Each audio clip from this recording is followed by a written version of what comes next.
ये लीजिए। Thank you.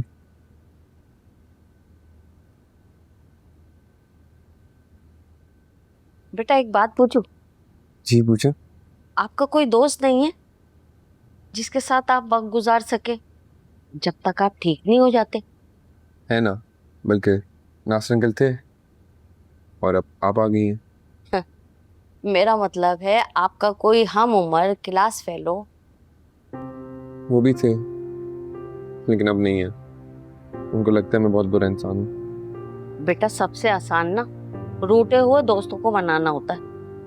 राब्ता करें उनसे, बुला लें उन्हें। ठीक कह रही हैं आप, रात में मैं कॉल करता हूँ उनको। अस्सलाम वालेकुम। वालेकुम सलाम। बहुत देर कर दी आपने आने में, मैं कब से इंतजार कर रहा था आपका। सॉरी बेटा, मेडिसिन लिए आपने? बुआ जी मैंने सब दवाइयाँ खिला दी। ठीक है बेटा, तुम रेस्ट करो, मैं भी चेंज करके आता हूँ। क्या हुआ, सब ठीक है? आपकी तबीयत सही नहीं लग रही मुझे। आपके दोस्तों का गेट टुगेदर अच्छा नहीं था? नहीं नहीं, ऐसी कोई बात नहीं है, ज़रा थक गया हूँ, रेस्ट करूँगा। ओके।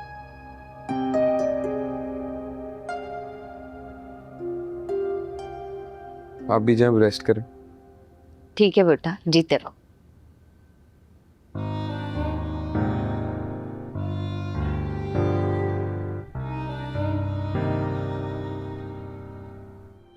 हाँ बेटा, यही सच है जो मैंने आपको बताया है। अगर मैं नासिर साहब को अपने साथ उस दिन लेकर नहीं जाती ना, तो हानिया बीबी तो कभी भी किसी के सामने नहीं आती। मैम, हानिया के मिलने के बाद भी ना नासिर अंकल और नूरे ने मुझे कुछ नहीं बताया और मैं इधर पछतावे की आग में जलता रहा। ज़रियाब, हमने जानबूझ के तुमसे ये बात छुपाई क्योंकि हमें इस बात का डर था कहीं ऐसा ना हो तुम हानिया के सामने आ जाओ और तुम्हारी दीवानगी देख के कहीं फिर से गायब होने पर मजबूर ना हो जाए। तुम्हारी वजह से हानिया ने बहुत दुख उठाया ज़रियाब। बेटा वो तो आपका नाम तक सुनना नहीं चाहती। उन्हें तो बस उस मासूम बच्चे की फिक्र है जो अपनों की मोहब्बत के लिए तरसता रहा और जिसे देखकर उनके दिल पे ममता जागती थी। वो तो उसे अपनी औलाद। प्लीज चुप हो जाए। आप दोनों जो इधर खड़े हुए ना, एक मकसद की वजह से खड़े हैं। आप दोनों को कोई खास हमदर्दी नहीं मुझसे। ये सब आपका प्लान है एक, है ना? ज़रियाब, तुम एक बार फिर हम सबको गलत समझ रहे हो। अगर मुझे तुमसे हमदर्दी नहीं होती तो मैं कभी भी हानिया से दूर नहीं जाता। मैं तो उस वक्त भी दिल से यही चाहता था कि हानिया सिर्फ और सिर्फ तुम्हारी हो जाए, लेकिन वही तुम्हें कबूल करने के लिए तैयार नहीं थी।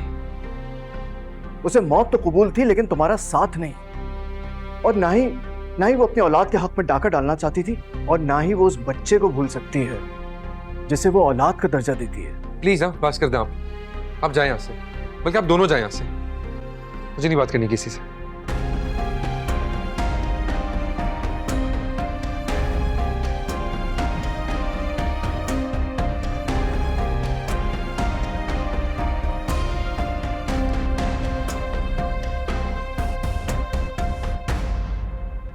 समझ में नहीं आता बुआ, जिसके लिए अच्छा सोचो वो हमेशा बुरा ही क्यों समझता है? इस पे किसी का कसूर नहीं है नासिर साहब। यहाँ तो हर कोई अपनी उलझनों में गिरफ्तार है, लेकिन आप ये उलझनें खत्म कर सकते हैं। मैं कैसे खत्म कर सकता हूँ? इन सब किरदारों में ना सबसे काबिल रहम हानिया बीबी है।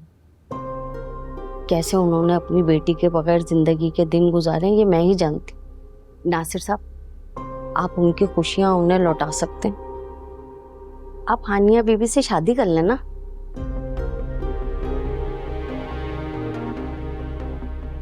ये क्या कह रही हैं आप? जिंदगी ने ना उन्हें जीने का हक नहीं दिया। अपने लिए तो वो एक पल भी नहीं जी सकी। सारी उम्र दूसरों की खातिर जीती रही।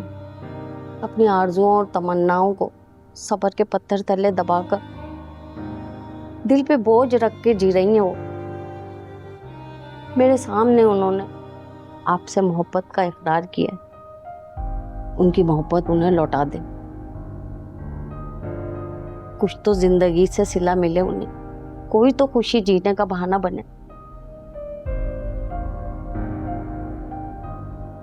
मगर बुआ, बेटा, वो घुट घुट के जी रही हैं, उन्हें इस घुटन से आजाद कर दो बेटा।